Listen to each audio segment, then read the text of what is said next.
بسم اللہ الرحمن الرحیم۔ ایک حدیث ایسی ہے، اگر ہم اس پر عمل کر لیں ہم سب، تو ہمارے معاشرے میں بہت ساری چیزیں جو بگاڑ پیدا ہو چکا ہے وہ ختم ہو سکتا ہے۔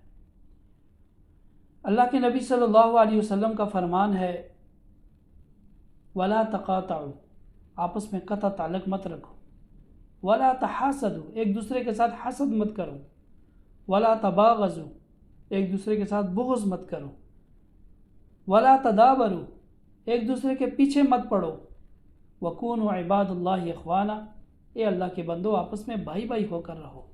یہ بہت ہی پیارا پیغام ہے۔ آج کل ہمارے معاشرے کے بگاڑ کی وجوہات میں سے ایک وجہ یہ بھی ہے کہ ہم ایک دوسرے کے ساتھ حسد کرتے ہیں، ہم دوسروں کو برداشت نہیں کرتے۔ اگر اللہ نے کسی کو مال دیا ہے تو ہم بس دل میں کرتے رہتے ہیں، اس کے پاس اتنا کچھ کیوں ہو گیا، یہ یہاں تک کیوں پہنچ گیا، میں کیوں نہیں پہنچا۔